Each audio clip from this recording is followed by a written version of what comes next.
Welcome in, everybody, to the Bare Knuckle Recovery Podcast. This is episode 24. As always, I'm Tommy Streeter. This is Nate Moellering. We've got two guests with us today. You guys all know Bob. He's been here quite a few times. You'll continue to see him throughout our recordings of the podcast. But we've also got Anthony Pons today. So Nate and I met Anthony probably a couple years ago at this point. Yeah. Working with Remedy Live. Mm-hmm. Anthony is a featured speaker with Remedy Live when they do the Get School tour. So when they go into a lot of the schools around Indiana, Ohio, Michigan, Anthony's one of the guys that they bring in to tell his story, and talk to the kids about making good decisions and, all that other stuff.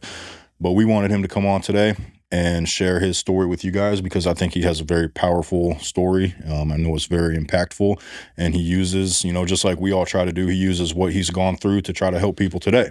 Absolutely. So, Anthony, if you're good with it, we'll just jump right in. You can start telling, your story from wherever you want, childhood or when you were in college, it's totally up to you, man, however you want to tell your story. Okay. So I do want to mention too, as well, I'm also on the board of Inspiration Ministries, and and there's a reason I'm mentioning that because throughout my journey is where I came in encounter with Andy, who's over that. So I'd like to start off my story in my childhood, just to give context into what poured into my life. And so I go way back into, I was born in Milwaukee, Wisconsin. I was my mom's firstborn kid, and she had 4 kids by 4 different people. And each one of the fathers of her kids are different nationalities. Every single one of us but one was either placed into foster care or adoption.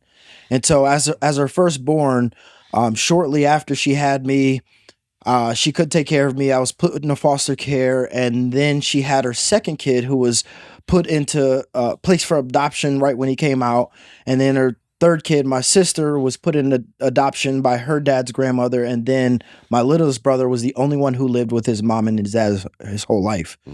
But the root of that is my mom, her parents, my grandparents, who are amazing. Like, they were the side of my life that poured so much intentionality in me. They were the ones who, that's why they were my idea of pinnacle of success. When I thought of success, I looked at my grandparents. Yeah. But my grandmother was married, and her first husband, my biological grandfather, came back from Vietnam, crazy. Yeah. Snapped, beat her, almost killed her, and so they divorced. Yeah. So my mom went with her dad, and my aunt, which is their only 2 kids, went with her mom. My mom followed her dad into a life of drugs and partying.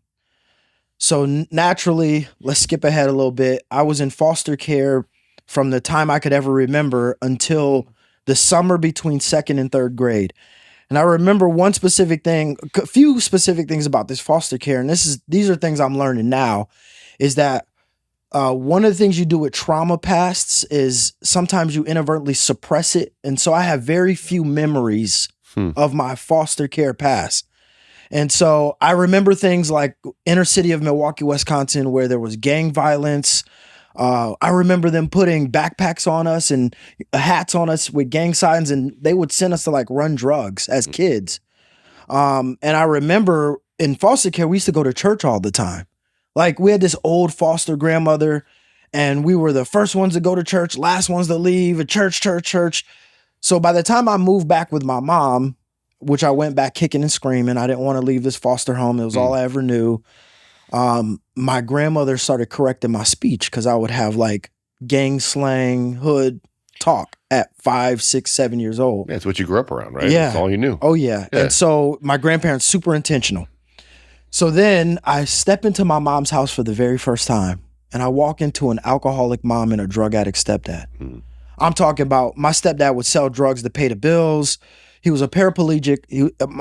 My brother's mixed, so it's a white dude who's actually paralyzed from the waist down. He got honorably discharged from the military, so he's taken all of the military funds and he'd sell drugs, and that's how they paid bills. None of them had jobs, and this is the household. And I walked in for the first time, and this was foreign to me. And so immediately we talk about, when we go to the Get School tours, the concept of escapism. Immediately I wanted to escape this lifestyle. But it started off good because my escape was school. Like I went to school for the first time. This is where everything was. I remember things like friends, and I will put a smile on my face because I didn't want any of my friends to know what was going on at home. It's interesting you say that because when we had Sierra on, who's a member of our team, she said the same she thing. grew up in an abusive home as well, and she said that school was her escape. And that's funny because I remember when I was a kid, I hated going to school. I don't know why, but I just didn't want to be around all those people. But I think it's interesting you say that with the parallels between your and her story. That's just something to point out. For sure. I think a lot of the reason why too is because I craved something healthy. It's structured, like discipline, structure, and consistency, right? Like for sure. At home, you probably don't know what you're going to get. It depends do they have dope today or not? Right. Am I going to walk into a smell, or are they locked in a room, or whatever the case may be? But I remember going to my friend's house and it would be like a different environment. Yeah. Like they were all like, some of the kids were wealthy, and so like, I'm like always want to be there. Here's another aspect of it too, especially at 9, 10, 11 years old, girls. Right. So I became the class clown, fun-loving kid. I'm the one that's gonna make you laugh. So I'm doing stupid stuff, writing stuff on the board. I'm trying to become popular because I'm trying to also hide what's going on at home. Of course. And so now this is my safe haven, and now I'm chasing after girls. So it was around 13 years old. I still remember this. I'm at home, and there was this half white, half Spanish girl walking around the block, and I'm playing basketball outside because you get a little hoop or whatever, and I'm playing basketball. My mom and I start talking to this girl. Come to find out, she lives directly behind us, and she's been abandoned to her grandparents who are on their deathbed by her dad, who is ripping around the streets doing drugs, and her mom got killed, and her stepmom got infected with AIDS. So my mom moved this girl in our house. So now I have a live-in girlfriend at 13. And so for me, this starts a chasing pleasure through, this was my first encounter with a female. And so now I'm living every night with this female chasing this. And so I'm going into middle school and high school, popular athlete, playing football, basketball, track, weightlifting, and now I'm on the girl scene. And probably with no direction from your parents on how to navigate all those things. So you're just figuring it out by feel, right? 100%. Literally animal instinct. Whatever feels good in the moment, whatever I wanted. And this started to form my mentality. Yep. What I want, when I want, how I wanted it. And it's, so when you're at that age and you're doing stuff like that, it sounds and seems really innocent. Like, but I'm chasing after this next thing. And we know this from what we deal with is it starts building up tolerance. Yeah. It starts, these things start not becoming enough. So now one girl's not enough. I need 2 or 3. Right. And so now I'm chasing all these things. And by the time I become a sophomore in high school, like I'm getting to the point and I'm really popular. I'm vice president of my sophomore class at this point, really heavily deep off into everything school. And after my sophomore year, junior year is coming, and me and my mom get into this massive fight.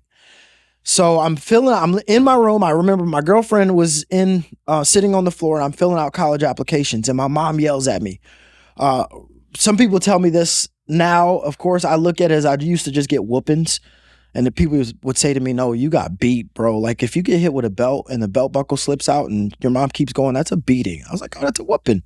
But anyway, I'm filling out college applications, and my mom's yelling at me. And for the first time in my life, I get bold enough and I yell back.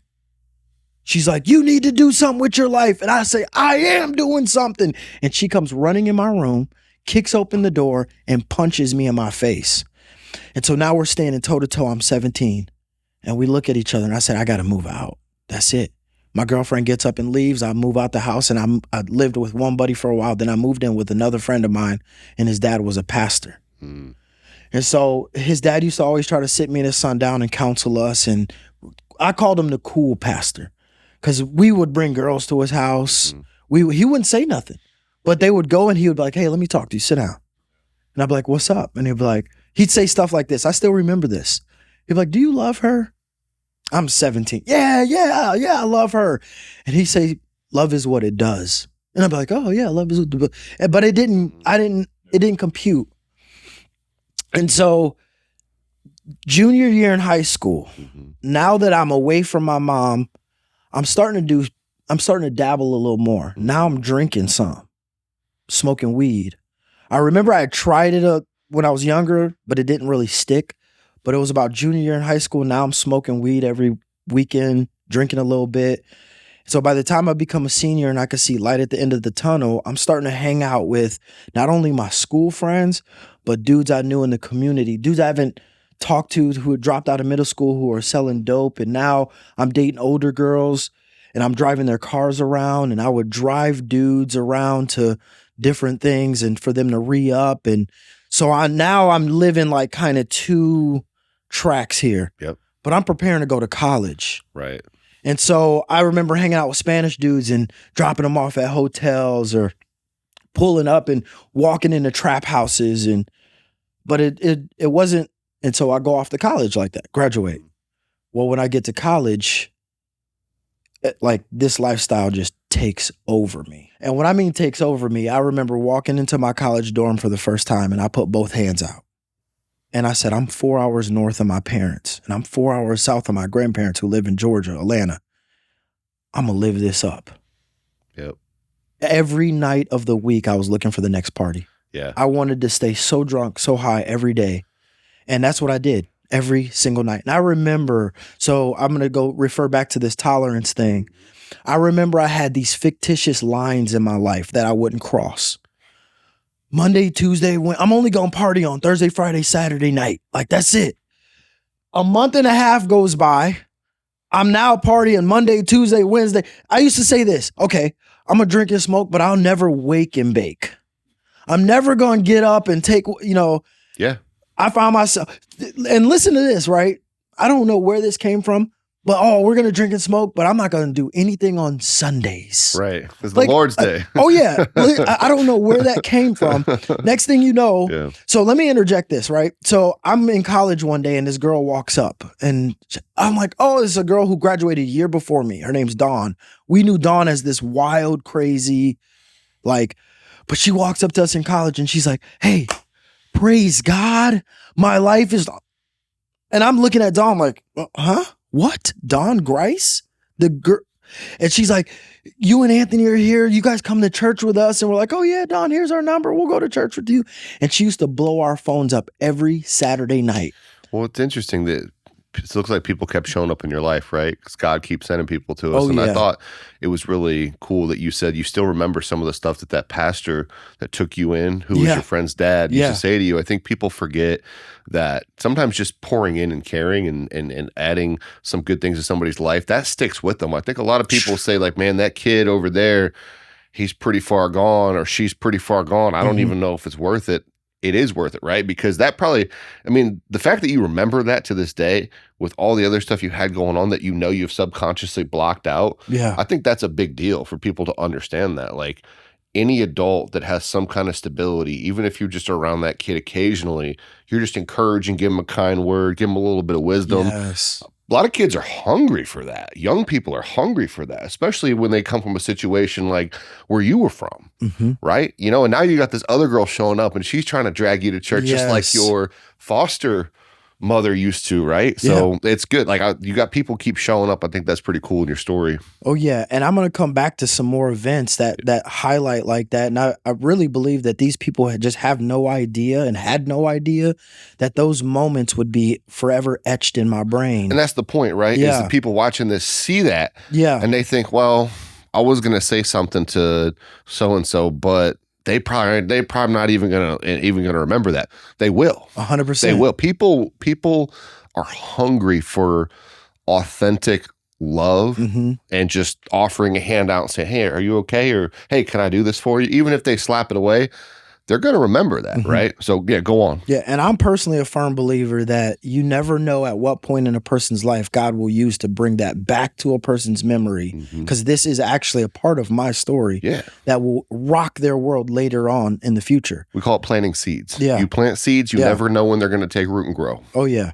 And so these lines kept going back and back and back. I want to speak to this because I know there's individuals out there who understand the depths of this. I remember when I said I wouldn't smoke a dirty. Yeah, I think all three of us used to tell each other, well, I'll never do, I'll never use a needle. Do heroin, I never do a needle, I'm never going to do meth, and I did all that stuff without even thinking about it. You say, I'm not going to shoot it up. Yeah. A week later, you're shooting it up. You're like, well, I'm not going to do it in an abandoned house. I'm not going to steal from my mom to get more. Week later, you're living in the abandoned house. You swore you would never with even all do the it stolen again. stuff from your mom's house. Right. Yeah. Right. This is like the power of denial. Yeah. Like the power. So a culmination of, not only is my story a deep story of denial, but it's also a deep story of I started to become and believe that I was my own God. Like I didn't recognize this till later.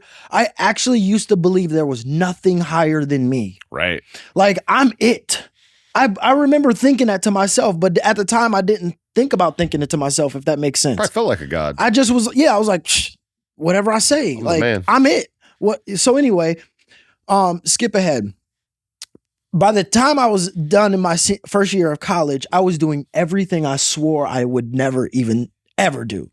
But I'm not thinking of it. I come home on my college break and I do what every college kid does, get a summer job. Yeah. So I get me a summer job, work in a factory. This is in Florida. I moved back to my buddy's dad's house.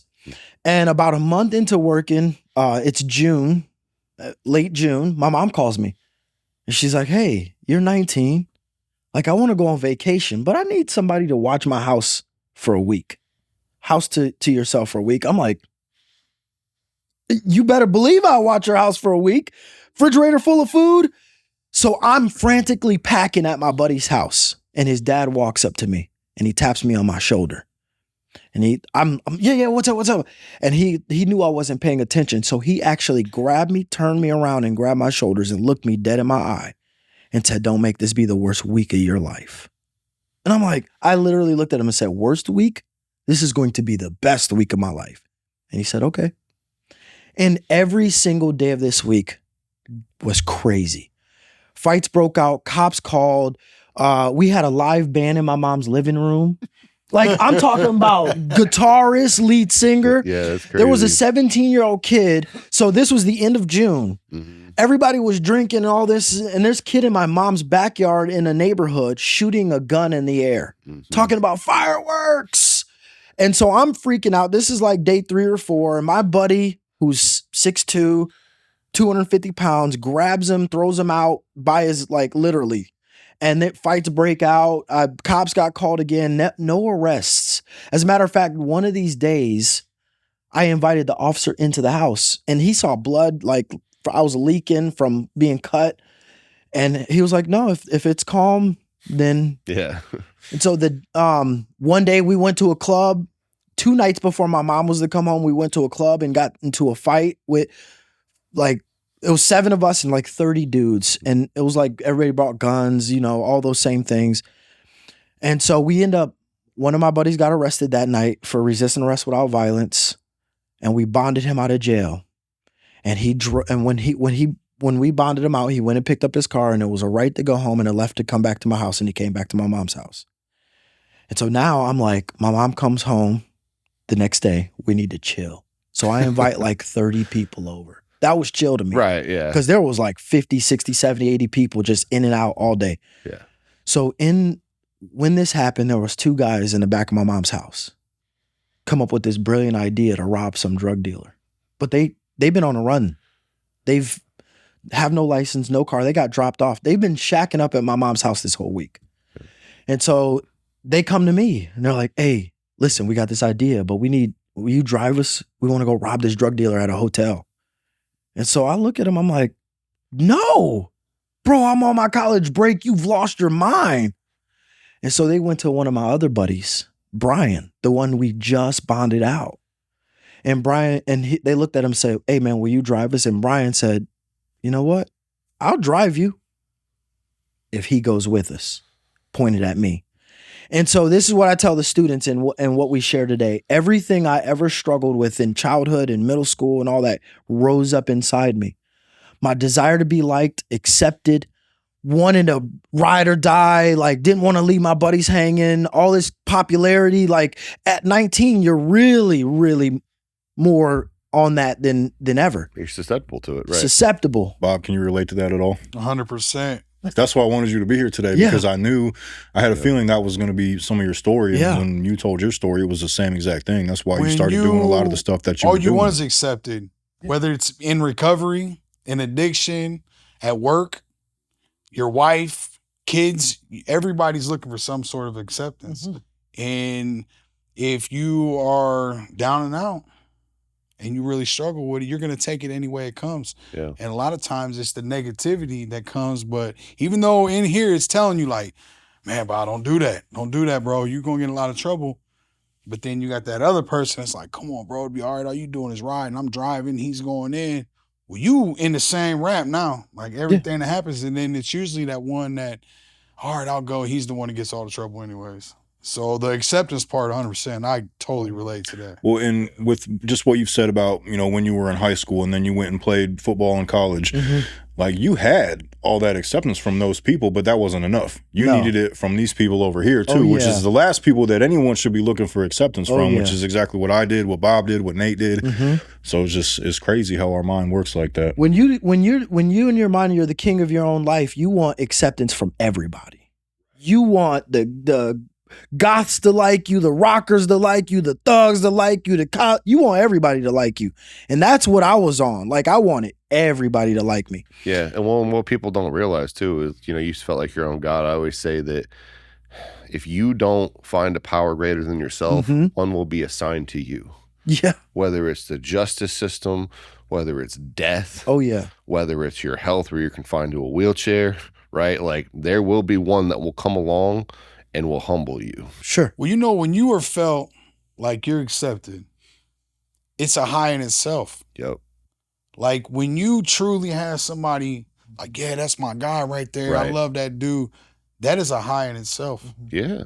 It is a high that it's hard to, people that's been through it can understand it, but just, it's like you fiend for it. Well, human beings are relational, right? That's why solitary confinement is so damaging to someone's psyche. And they will have PTSD and you're like, well, nothing even happened to you. And it's like, I didn't see a person for months, right? Like it will literally drive you insane to be alone. We were created to be in community with one 100%. Another.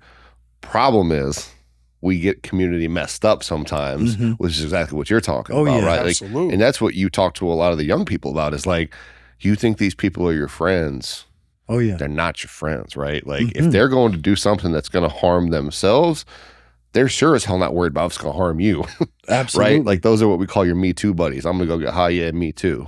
I'm going to go do something stupid. Yeah, me too. Right? Like they'll drag you down with them. And I'm going to guess that if you get in trouble, they're probably not going to come put money on your books. No, not at all. They're not going to pick up They're the phone not going to call. be like, I was the one that did it. I just wanted him to come with. Hey, visiting time, you don't see them. They don't show up. I thought they were ride or die. Yeah, you don't see them. They rode right out of your life is what they did, right? And it sucks because you have a death in the family. They're not over there helping your mom, your dad, your kids. School time comes around. They're not buying school clothes. But when you come home, where you been at? What you mean where I've been at? You know where I've been. The same place you should have been when you was with me. You know what I mean? But you're not. Like, you know where I've been at. So all that, it sucks. When you have to accept that at the end of the day, when you get sentenced to that, you're on your own, man. That itself is an eye opener when you're laying on that rack by yourself. And you're like, what the hell, man? What happened? Why didn't I? It's too late now. Now it's time to accept it. Pull your pants up, tighten your boots up, and get to walking. You know what I mean? You got to do it. And that right there, man, that just sucks because you tear so many people down that truly do love you. And because you didn't want to listen to them, you had to do it your own way. Now they're doing time just because you're doing time. Exactly. Well, and I like to point that out to people all the time. They talk a lot about, if you confront somebody in active addiction or any way they're living wrong, right? Common phrase you hear, well, my drinking and drugging don't hurt nobody but me. Yeah, it does. We always talk, you take hostages, right? And what do you mean by that? Your family comes with you, whether you want them to or not. Like, your mom doesn't stop being your mom. Your dad doesn't stop being your dad. Your brother and sister, and now even worse, your kids don't stop being your kids, right? Like, you go get messed up. So I've been sober 7 years. If I decide I'm going to stop at the liquor store on the way home and chug a fifth, I could say nobody. It's not gonna mess nobody up with me. I got a wife. I got parents, I got sisters, I got nephews, I got people at work that depend on me. I have people in the community that depend on me. Like, I'd be more worried about your wife than anyone. well, right. She'd probably kill me. It wouldn't be an issue because I would just be RIP Nate, right? Like, you guys would be picking out my casket, trying to fit me in there. But, you know, I mean, but people don't think about that, right? And I think that highlights exactly what you're saying is like, you do time, people do time with you, right? You die, people die with you. Like, after this, we're going to a group that are full of parents that lost their kids to substance use, right? Like, those parents, part of them died the day their kid died. Absolutely. You know what I mean? Oh, yeah. Imagine the long nights. Your mom and dad, your mom and dad, my mom and dad, while we're stuck outside, don't even have to be there. But we chose to get away from our family who wants us to do the right thing to go hang out with people that is just straight piece of shit. But we're doing it anyways. Stick a needle in the arm. How many times they cried and asked themselves, what did we do wrong? Yep. Right. We tried to provide everything we could for them. Yeah. A safe home. But Tommy won't do it. Nate won't do it. Bob won't do it. Like, it's crazy. My dad, I've said before, my dad come and visit me in prison the first time. And the look on his face when I come out cuffed up just for visiting, like, he looked like he was defeated. Like, where in life did I go wrong? Because ultimately he's looking at himself. We look just alike, you know what I mean? Like, here I am in a jumpsuit and it's on backwards so you can't slip nothing in it, you know what I mean? Like, so he had to sit right there and it was just, you could see it in his face, man. He was horrible. Yeah. When these two guys were at your mom's house talking about going to rob a drug dealer, they asked you to drive. You said no. They asked one of your buddies to drive, and he said he would if you came with them. Yes. Did you go? So immediately my no turned to a yes. Why? So going back to that acceptance piece, as humans, we crave that acceptance. And in that moment, let's get a little deeper. The dude started pulling guns out. It started really getting real. And so at this moment, I remember hearing comments like, man, come on. You've been with us. You're getting in that life. And in my mind, I was torn between, okay, my buddy, who's also on his college break, who we just bailed out of jail, agreed to drive. And so what am I going to do? And so not to let him down, I told these other dudes yes. And partly, like, it was time for me to, like, show that I could step up to the plate. Well, I think there's people struggle with this false sense of masculinity, right? Especially in those circles. It's like, are you down or not, bro? Like, are you soft or are you hard? You know what I mean? So I think that a lot of people struggle with that. And I mean, it's this false narrative, right? That it's actually going to get you somewhere. And both of you can sit here and attest to the fact that it gets you nowhere real quick, right? We'll get you somewhere. Not the place you want to go. Not somewhere you want to be. Oh, yeah. So, I thought that was my time to prove my toughness. right. And so here's the crazy thing. Two guys planned it. Buddy drove. I said yes. And we're walking out the door. And they hit another guy that they had brought. I never knew this dude. Didn't know his name. Didn't know who he was. They brought him. He's passed out in my mom's couch and was sleeping there the whole night. Now, this was about 4 or 5 in the morning when this all. So they wake him up and they say, yo, let's go. And he just jumps up. And now 5 of us walk out this door. Like, no big deal. Like, he just knew I'm riding with these dudes. And so now it's me in the middle in the back seat, 2 guys, and then the driver and the guy giving the directions. So we pull up to this hotel and 3 of us get out. I get out with the other 2 dudes. So the first dude knew where the door was, where the hotel room was. So he gets up to the door and then he gives a knock. All of a sudden he yells a fake name. And so this dude opens the door, and as soon as he opens the door, my buddy pulls a gun out and hits the dude in his head. And so he grabs him. Naturally, the guy freaks out. They hit the ground. They're fighting each other. I'm freaking out. Never been anything like this. I don't know what's going on. So I go to pull the guy off my buddy, yelling, let's go, let's go. And then he's yelling at me, run in the hotel. And I'm like, no, let's go. So I just drop him and I take off running, but I run into the hotel and there's a girl in this hotel. She jumps on the bed and she starts screaming. So I stop and there's a tackle box on the ground. I grab this tackle box and I take off running. Leave the other 2 dudes there, get back to the car, open the tackle box, nothing in it. Hand the tackle box to the first dude. He looks it, grabs it, throws it out the window. And so we're sitting there. We're like, come on. All of a sudden, out of nowhere, bang, we hear this gunshot go off. And I'm like, oh no. So I put my head in my hands and I start crying. So my buddy, as soon as he hears the gunshot, the driver hits the gas and starts to take off. But he sees in the rearview mirror the two dudes running. So he slows down, I open the doors, they jump in the car, and we pull off.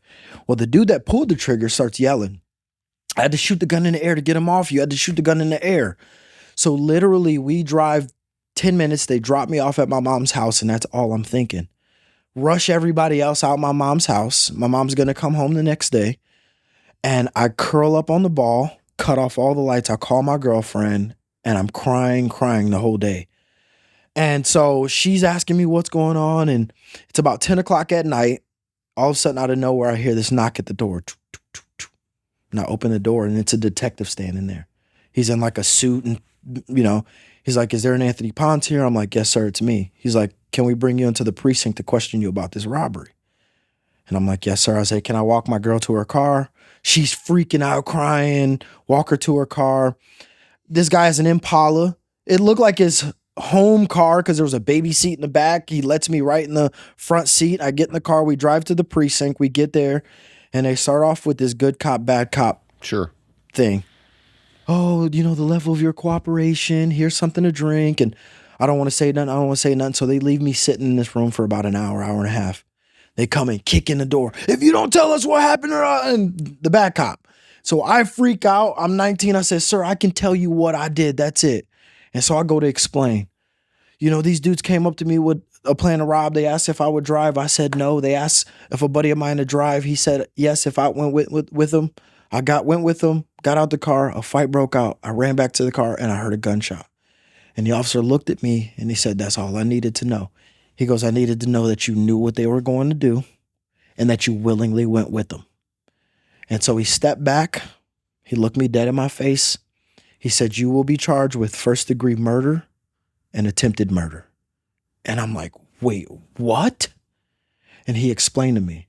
He said that that one gunshot you guys heard, even the newspaper called it the unlucky lucky bullet. He said the guy didn't shoot the gun in the air. He shot the dude in his chest. The bullet went through the dude, through the door, and hit the girl that was in the hotel in her chest. And the bullet lodged in her chest. So all 5 of you that went to that will be charged with first-degree capital murder and first-degree attempted murder.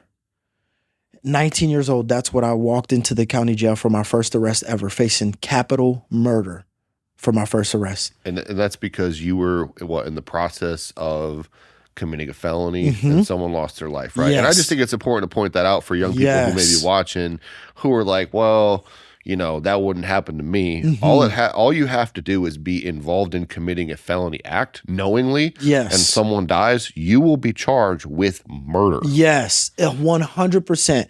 And as a matter of fact, so this happened in 2005. They just changed that law in like 98, 99, some late, like in Florida, it was the 1020 life. Like it was a huge movement, felony murder. And so I learned all that during the course of a felony.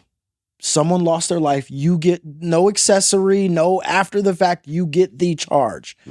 And so ultimately, this is where my story gets like really, because I was broken, man. I cried. That's all I could do. I did 3 things in the county jail when I first got there. I went to D block, D500, which was the prison block, all the capital cases, all that. And I did 3 things: cry, ate, and slept. I literally would wake up with tears welling in my eyes, and I'd wake up at chow call. Gates would roll.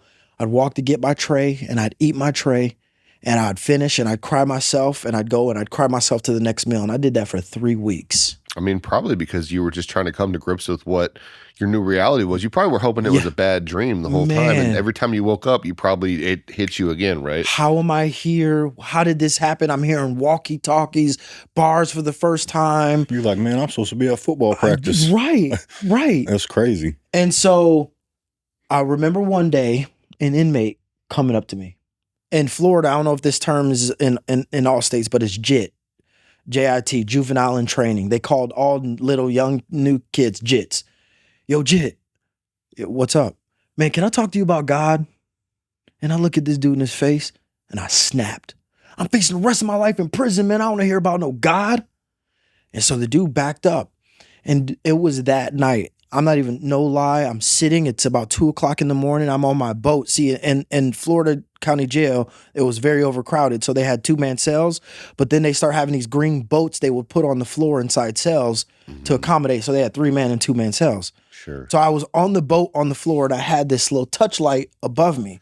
Yeah. And so the light was beaming down, and I'm sitting on my bunk just like, I'm crying, but I'm questioning. For the very first time in my life, I'm asking questions. I had all the answers. I knew it, but for the first time in my life, I'm saying, how? Why am I here? And it got even deeper. Like, why am I even, what's my purpose even here on this earth? Like, am I just here to bump into people and just die?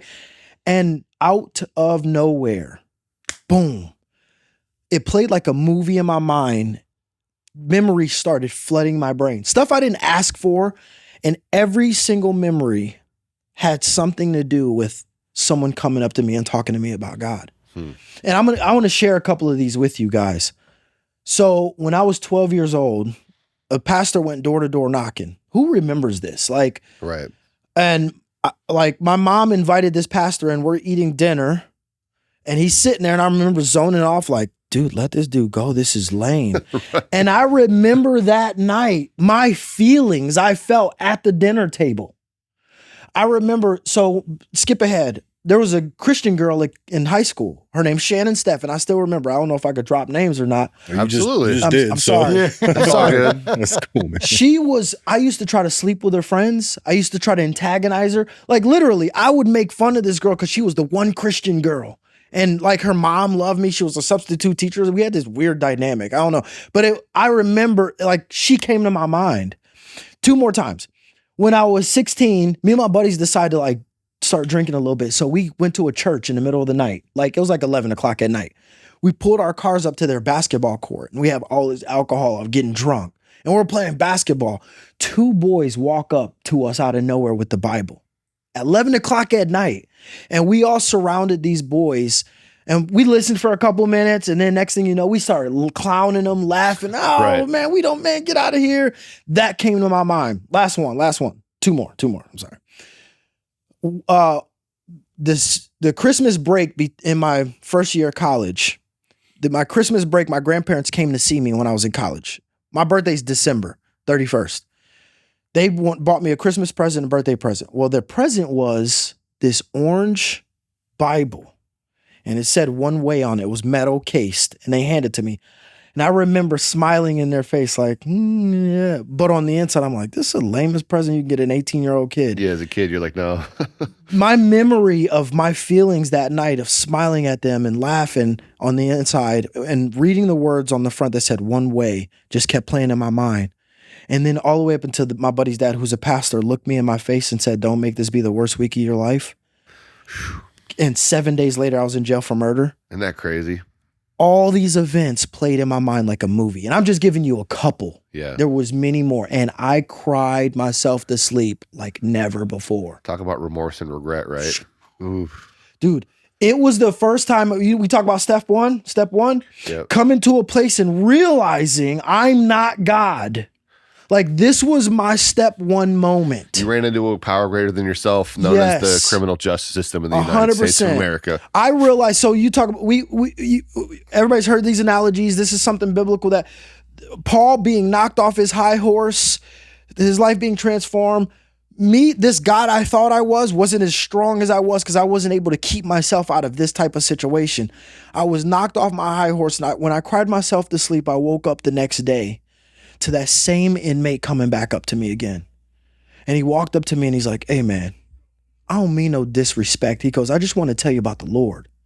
And I looked up at the dude and I felt this burning in my heart. Do or die. You've rejected me your whole life.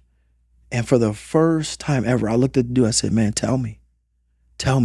Because one thing I realized the night before is that my entire life, I was willing to try anything. My line was willing to go back on anything. Women, drugs, partying. But if it had something to do with God, you get that out of my face. Yep. And I said, tell me. He started, I don't know what he said. He started to talk. I started to bawl. Mm-hmm. And my whole life changed at that moment. I started to become from that moment. I didn't know what happened. I started to become the dude I would clown people over. The dude that sat in Bible study tables. Like I started to be that dude. And I started to read the Bible in my cell, like, whoa, this is different. I remember, this is how naive I was. I remember reading the Bible, the true story. And I come across, and God had given me this older cat. Like I was 19, this dude was 37. Will Martinez, guru. He was like my accountability, like my shepherd. And any time of night, I could call out to him, hey, Will. It'd be 2 a.m, I'm reading the Bible. Hey, he'd be like, what's up, Anthony? I'd be like, you ever read this verse, John 3:16? Inmates would be laughing, and I don't even know. Like, they'd be like, I'm like, it says, for God so loved the world. Like, and he's like, yeah, everybody knows that verse. I don't. Right. Like, I come across like Romans 8:28, like, and I'm reading this, and I'm like, this thing says everything works together for the good. And I'm like, did you read this Romans 8:28? And Will's like, yes, everybody. And I'm like, this is how new I was to these things. So skip ahead, 19 months in the county jail. Finally get sentenced. They offered me 20 years the entire time. Yeah. I could not sign 20-year plea agreement. Okay. So the day we were going to trial, the driver ended up getting sentenced to 6 years. Okay. Because the state went to him to turn state on another co-defendant to testify against him. And he pled them down from 15 years to 6 years to testify. Sure. And they wouldn't do that with anybody else. Yeah. And so he took 6. The guy that gave the directions took 20, which is a whole nother story. We don't have to get into that. And then I was the third to get sentenced. And on my trial date, the judge looked at me and he said, if you don't take these 20 years, or excuse me, the day before my trial date, he pulled his glasses down. He said, if you don't take these 20 years, he goes, you can go to trial, but you will lose. And I promise you, no matter how good you are, they interviewed. My state attorney was one of my good friend basketball players' dads. Okay. Like there's just so many intertwined things. He said, I have no choice but to give you a life sentence. That's your minimum. And I looked at Judge Mills. I said, Judge, I can't sign 20 years. So the next day at court, I went there and they pulled me in this side room. Me and my lawyer got in an argument. I'm like, ask for 15 years. Like what? So they pulled me in this side room. They said, you better not make a fool of us. We'll do the 15-year deal. Wow. And so I signed a plea agreement to drop it because they had no proof I had a gun. Right. So I pled out to 2nd-degree murder without a firearm and 2nd-degree attempted murder for 15. I got 2 15-year sentence ranked concurrent. Yeah. And so that began my prison sentence. You're lucky they were concurrent. Oh, yeah. Seen people get consecutive. Yeah. You know? Oh, yeah. Yeah. No, but I want to highlight, and I know we did in the first half, but for people who didn't see the first half, how important it was and how impactful it became for those people that stepped up. Yeah. And did pour into you in those moments, like what you said about your friend's dad, who warned you, don't let this become the worst week of your life. Yeah. And he would sit you down and counsel you after you'd have girls over and you would go out and drink. And that girl in high school who would always try to get you to go to Bible study or get you to do something different. And then that gentleman that you yelled at, you literally screamed at him to get the hell away from you and he came back. Like all those things stuck with you. And again, I want to highlight for anybody watching this, if you think of somebody in your life and you're like, well, that person, they're unreachable, it's not true. Yeah. Like give that person that kind word, encourage them, tell them you're there for them. And when you say it, mean it. Be prepared to take action. But you just never know. Bad things stick in our minds so much, but good things also stay there, right? So you want to be a good memory for somebody. It's worth it, especially for a kid like yourself who came from a tough upbringing. Yeah. That's why it probably stuck out in your mind, right? Because you had people actually giving it. Right. And so when you were in your moments, when you were questioning things, you remembered back to those people. And what's so crazy, I want to highlight this, and all you guys I know can attest to this. And this is what I tell students all the time. Whenever you start on this track of self-medicating, the self-medication in your life, it may seem normal and what normal high school and middle school kids are doing. It's going to lead you to a couple places. Number one, it's going to lead you to communities and people who care nothing about you and your long-term future, about having a good, healthy friend or good, trusted adults in your life. It's going to lead you to people who don't care, a bad community. And also, it's going to lead you, I tell this to students all the time. You could choose your choices, but what you can't choose is your consequences. It's going to lead you to things that you will never expect coming in your life. It will swipe you. You will be places in your early 20s, mid 20s, late 20s, 30s. When you see homeless people, I was sharing this yesterday. When you see homeless people on the side of the road, when they were 10 and 9, do you ever see a 9-year-old kid homeless on the side? Like you do? No. They don't expect at 35 that they're going to be in that spot like that. So going back to the whole even mental health conversation, if we don't take care of paying attention to not knowing the possibilities of where some of these trivial, we think normal lifestyles could take us, you may find yourself in a position that will rock your world. But now you have an opportunity and a time to say, you know what am I doing to garner health for my long-term future? So I'm going to skip ahead just real quick because some amazing things came out of my 12 years, 9 months incarceration. So you made it through. Yep. During that time period, life changed, had all the awesome prison jobs, blah, blah, blah. Trying to live my purpose, even in that setting, in that scenario. Was that hard in there? Oh, 100%. Yeah. Your faith, you're attacked, you're antagonized, you're questioned, and you just got to either be real.